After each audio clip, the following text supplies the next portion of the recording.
Hey guys, it's Kira and today I'm going to be sharing my ranking of the Harry Potter books from worst to best. This is a video that I'm super excited to make because since reading the Harry Potter series for the first time last year in 2018, I've been giving it a lot of thought. Like seriously, this has taken me quite a while to finally sort of decide on like a firm ranking, but I finally have and I'm really happy with what I've come up with. It is worth mentioning that I gave all of the Harry Potter books 5 stars because I just thought they were all so amazing. So in no way am I saying that number 7 is not a good book. I think they're all amazing, but I'm just ranking them from my least favourite to my absolute most favourite, which is probably one of my favourite books of all times. So let's just get on with the ranking. So in 7th place as my least favourite book in the series, kind of ironically, is actually the one that kicked it all off, and that is Harry Potter and the Philosopher's Stone. So don't get me wrong, I did absolutely love this book. I think it was magical and amazing and I really enjoyed it. I think the best thing about this book is just that you get to delve into the wizarding world with Harry and you learn everything with him, so that's a really nice sort of way to go about it. But I did find this book to be very foundational, which obviously makes sense because it's the start of a very big series, but I think a lot of the time in this book is just spent building up the plot and the characters and sort of developing this magical world, so that then when you get to the 2nd and 3rd and 4th books, you kind of have a much better understanding of the universe and therefore you can go into much deeper plots because you've got the knowledge to sort of back it up. So I think this book is very foundational, but for that reason I didn't find myself sort of thinking back to it later in the series or finding it to be particularly important. It just sort of sets the scene and is really great at doing that, but then I just don't find myself feeling the need to reread it. I also think partially that's because it's very child friendly and the shortest book in the series, so because I read it for the first time as an adult I didn't feel quite as connected to it just because it is aimed at a slightly younger audience. So in 6th place is the 2nd book in the series, and that is Harry Potter and the Chamber of Secrets. So personally I was really surprised to see that when I've watched other people's rankings, this one almost always seems to be people's least favourites, because I really enjoyed it. I mean, it clearly isn't like high up on my list, but I did really enjoy it, and certainly more than the Philosopher's Stone. I think this book is a super important one in the series just because it introduces so many key themes. So in particular it obviously introduces the theme of blood purity, which is so crucial to so much of what happens in the later books in the series. It also very subtly introduces the concept of Horcruxes, and although we don't know what they are yet, it's really important that they are introduced at such an early stage, which is just super interesting. And of course it also lets you know that Voldemort was Tom Riddle and was actually a student at Hogwarts, so we meet such an important character, and it starts to again provide more depth to Tom Riddle and Voldemort's character, which is super interesting to find out about. And I think it's also amazing that you find out at this point, so early on in the series, that there's a connection between Harry and Voldemort, and that Harry has again like inherited some of Voldemort's powers, which again is super important to the theme of Horcruxes, which are introduced at this point.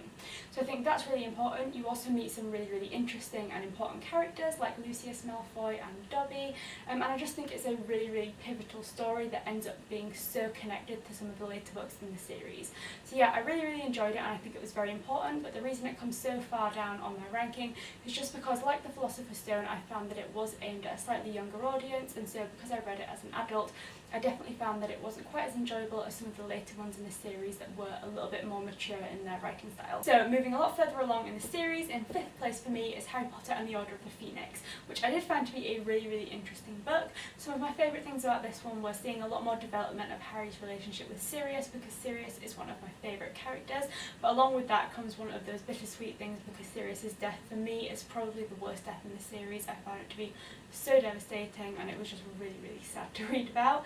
But yeah,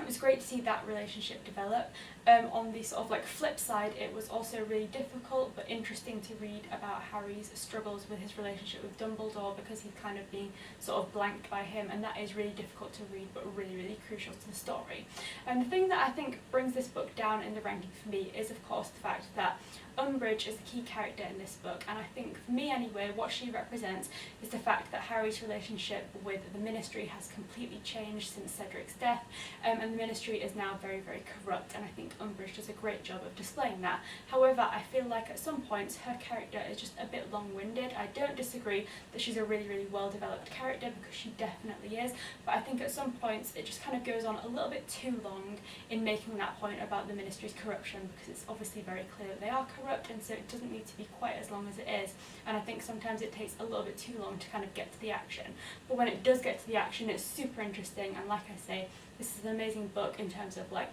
developing character relationships and making them even more complex than they already are, and it's really, really interesting, but just a little bit long at some parts for me. So in fourth place for me is Harry Potter and the Deathly Hallows, which I found to be an incredible read. I just found it so gripping from start to finish, and I think it was just the perfect end to the series. It was amazing. So as I say, I was gripped right from the beginning of this book, and I think particularly from the chapter 7 Potters, where you get Harry moving away from Privet Drive for the last time, and of course Hedwig dies. It's just a really, really sort of moving description of the end of Harry's childhood, and from that moment on you're just kind of hit with constant devastation, and it's just really, really compelling to read about. I also think that this book in the series is really kind of one of the first times where things really just don't go to plan. I think in a lot of the other books, particularly because of Hermione and her sort of extensive knowledge of everything, things always kind of find a way of like working out and falling into place, whereas in this book it seems like there's kind of no hope at some points, and they really have no idea what they're going to do, and you don't really have any faith that it's going to work out at some points. You just don't,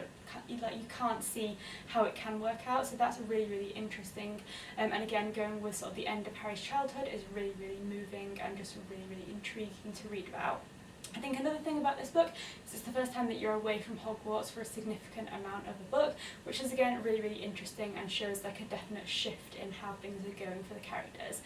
You see a lot more tension rising because I guess things are not going to plan and there is really no direct plan. There's a lot more tension, which is really, really interesting, but also quite heartbreaking, because at the time of like such fracture and like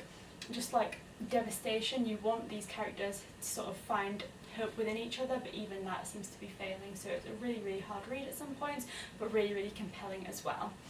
Further on, I think that it's really interesting to find out a bit more about Dumbledore's backstory, because although he's been like this crucial character, he's also very elusive, and you don't really know too much about him other than the fact that he is a good man and that he is like the most powerful wizard out there. So it's really, really interesting to find out that he's not necessarily as like clean cut as people might believe, and again it's interesting to see that because of Harry's lack of faith in his ability to like fulfill what Dumbledore wanted, he starts to sort of lose faith in Dumbledore and his plan as well. So it's really, really interesting to see like the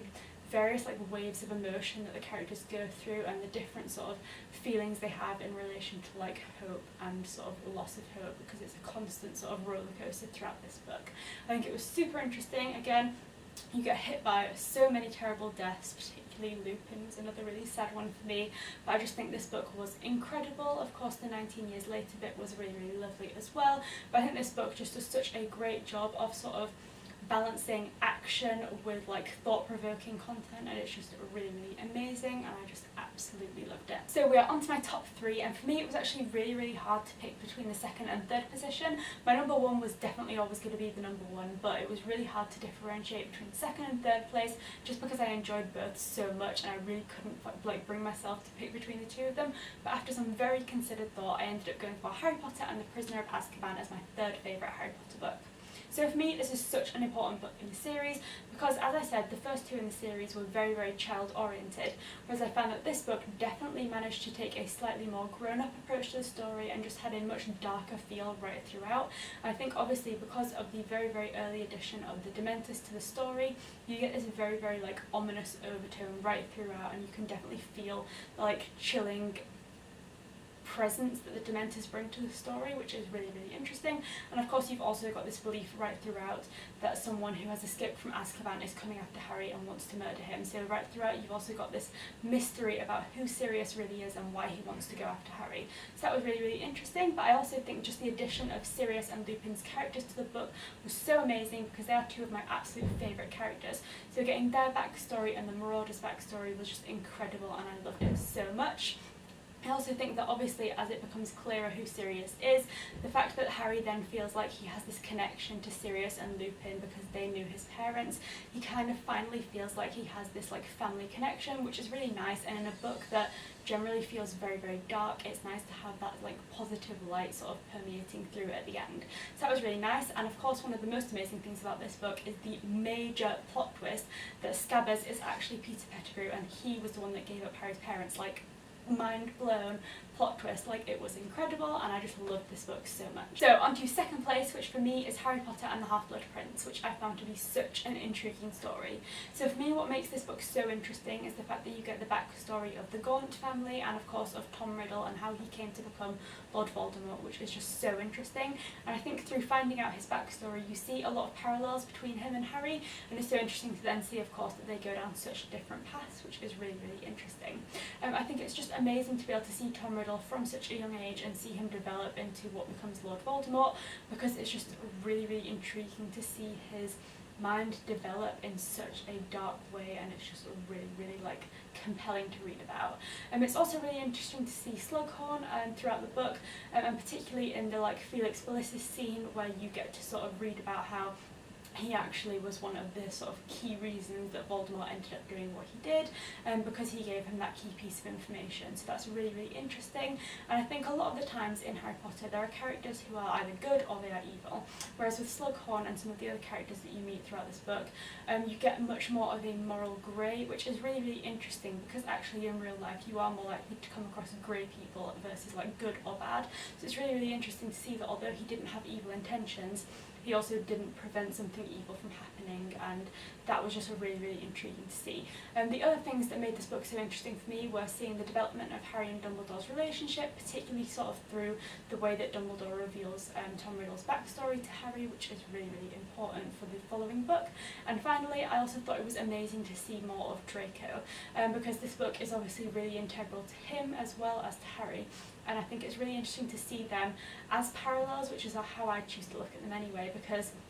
both are at this very, very sort of integral part of their life, and they're kind of at a crossroads, and it's at this point that they sort of set out their future, whereas for Draco it's going down a very, very dark path. For Harry it's trying to sort of follow the light, and it's really, really interesting to see how these two boys can both be at such a sort of key part of their life but go down such different paths. So I found that to be so interesting, and I think this book was just so intriguing right from start to finish. So finally on to first place, and my favourite book in the Harry Potter series is of course Harry Potter and the Goblet of Fire, which I just loved. Like, I cannot get over how great this book is. I think what makes this book so amazing is that because it's got a very different dynamic to a lot of the other books in the series, because of the Triwizard Tournament, it's just really, really exciting to read. So the addition of 2 other schools to the sort of like mix at Hogwarts, and of course the fact that you've got 3 Triwizard Tournament like challenges to look forward to, just adds a really, really interesting and exciting dynamic to the book, and just makes it really, really like compelling to read, because it's just so like action-packed.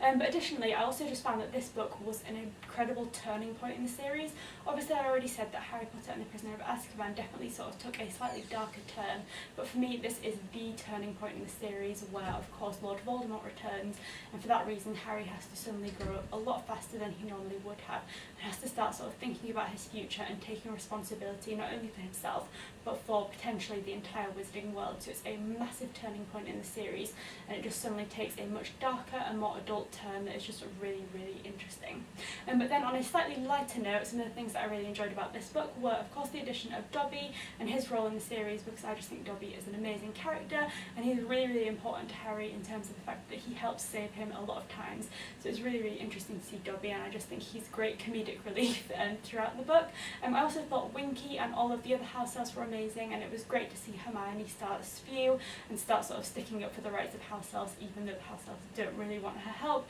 So that was a great addition. And finally, one of my favourite sort of like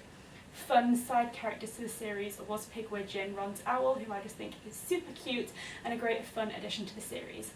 So I think this book is amazing, and the reason it's my favourite is because it manages to combine excitement and fun stuff with some really, really dark and sinister themes, and does it in such an interesting and compelling way that I just absolutely loved. So there you have it, that is my ranking of the Harry Potter book series from worst to best. Let me know in the comments below if you agree with my ranking, and if not, let me know what your ranking of the Harry Potter series is. Thanks for watching, I'll see you next time.